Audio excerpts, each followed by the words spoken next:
নমস্কাৰ আপোনালোক সকলোকে মোৰ অন্য এটা নতুন ভিডিঅ'লৈ স্বাগতম জনাইছোঁ। এয়া যে দেখিছে আমি ঘৰৰ পৰা ৰুমলৈ বুলি আহিছোঁ কেইদিনমান ঘৰত থকাৰ কাৰণে। গোটেই ৰুমটো বহুত বেছি লেতেৰা হৈ গৈছিলে, সেইকাৰণে ভাবিলোঁ ইয়াক লৈ আহিলেতো চাফা কৰিব নোৱাৰিম, সেয়ে মাৰ ওচৰতে তাক থৈ আমি এয়া চাফা কৰিবলৈ বুলি আহিলোঁ। আৰু আহি মোৰ মূৰ চুৰ ঘূৰাই গৈছেগৈ আৰু ইমানেই বেছি লেতেৰা হৈ গ'ল, ইমান ধূলি ক'ৰ পৰা যে হয় ভাবিয়ে নাপাওঁ। আনফালে আকৌ কাপোৰ কানিও গোটেই এগালমান দম হৈ আছে, ক'ৰ পৰা আৰম্ভ কৰোঁ ভাবিয়ে পোৱা নাই। তাৰপাছত আহি দেখিলোঁ এয়া পাকঘৰৰ অৱস্থা, এইফালে আকৌ ল'ৰা গা ধোৱা এই বাথটাবটো এনেকুৱা অৱস্থা হৈ আছে। ভালকৈ চিজিল কৰি থৈ গ'লোঁ, কেনেকৈ যে ধূলি হয় নাজানো। আৰু এইবোৰ দেখিছে নহয় কাপোৰ, মাজতে আকৌ কিবা কিবি খাবলৈও আনি দিলে বাৰু।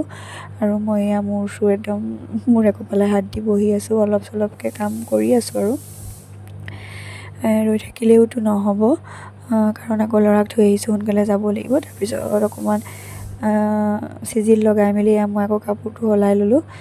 এয়া অকণমান চিজিল লাগিলেগৈ আৰু ধুনীয়াকৈ বহুতখিনি কৰি মেলি দিলে। এতিয়া যাম বুলি ভাবিছোঁ, কাইলৈ যিহেতুকে আকৌ আহিব লাগিব ৰুমলৈ, সেইকাৰণে আজি বোলো ধুনীয়াকৈ অকণমান চিজিল লগাই থৈ যাওঁ। এয়া হৈছে নেক্সট ডে আমি আহি গ'লোঁ ৰুমত। আৰু আমি চাফা কৰিলেতো নহ'ব ন, সি নিজে চাফা কৰিব তাৰ নিজৰ ৰুম। আৰু পুৰা লাগি গৈছে একেবাৰে ঝাৰু লৈ আহি মই বোলো আকৌ এবাৰ ঝাৰুটো মাৰি দিওঁ, সিহে চাফা কৰিব একদম সেয়া ঝাৰুটো লৈ ঘূৰি ফুৰিছে আৰু নিদিয়ে মোক। খুব ভাল পায় আৰু ঝাৰুটো লোৱা দেখিলে সি ৰৈ নাথাকে, সি নিজে নিজে এইবোৰ কৰি থাকিব লাগে। আৰু সিও সেইফালে কামত লাগি গ'ল। তাৰপিছত বোলো যি কৰ আৰু মই যেন তেন চাফা কৰিলোঁ। তাৰপিছত বহুত দিনৰ পিছত তাৰ নিজৰ বস্তুবোৰ দেখিছেতো, একদম সেইটো গোটেইটো ক'ব নোৱাৰা হৈ গৈছে। এইফালে তাৰ সেয়া ড্ৰেছ এটা উলিয়াই লৈছে, জন্মাষ্টমীত ফটো মাৰিবৰ কাৰণে আনিছিলোঁ কৃষ্ণৰ ড্ৰেছটো, আৰু সেইখন লৈ সি হেৰি কৰি আছে আৰু লৈ মেলি খেলি আছে। আৰু মই অকণমান বোলো ভিডিঅ' কৰি ৰাখোঁ। মাজতে আকৌ আমনিও কৰে বহুদিনৰ কেইদিনমান তাত থাকি আহিলে নাই, মুকলি পালে। ঘৰত যিহেতু পৰিৱেশটো মুকলি, কিন্তু কোৱাৰ্টাৰৰ ভিতৰতে সোমাই থাকিব লাগে, বেয়াও লাগে, উপায় নাই। কিন্তু মানুহবিলাকে সেইটো বুজি নাপায়। আমি আচলতে কিবা চখত ঘৰলৈ গৈ থাকোঁ বুলি ভাবে, সেইবিলাক বহুত কাৰণ আছে। কি কাৰণে যাওঁ কি কথা মই আপোনালোকক সকলোবিলাক এটা ভিডিঅ'ত জনাম, কাৰণ বহুত মানুহে আচলতে জানিবলৈ একেবাৰে ইচ্ছুক হৈ আছে। বিশেষকৈ আমাৰ চিনাকি মুখ কিছুমান ইমান জানিবলৈ ইচ্ছুক হৈ আছে, মই ভাবিছোঁ যে মই কৈয়ে দিম, আপোনালোকে তেতিয়া হয়তো শান্তিত থাকিব পাৰিব, নহ'লে চাগে টোপনিয়ে নাযায় নেকি ৰাতি, মোৰ তেনেকুৱাহে লাগিছে।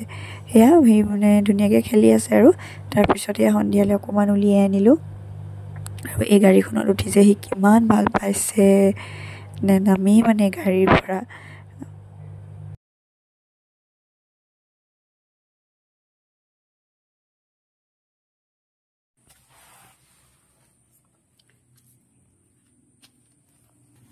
কি পিন্ধিছা আকৌ? কি পিন্ধিছা তুমি? নতুন কাপোৰ পিন্ধিছা? দেখাই দিয়াচোন, থিয় হৈ দেখাই দিয়া, থিয় হৈ দেখাই দিয়া, থিয় হৈ দেখাই দিয়া। এইয়া মা শুনে ফ্ৰক কিনিলে, টি চাৰ্ট এটা কিনিছিলো কালি। এইটো দেখিছে একদম বহুত দীঘল হৈছে,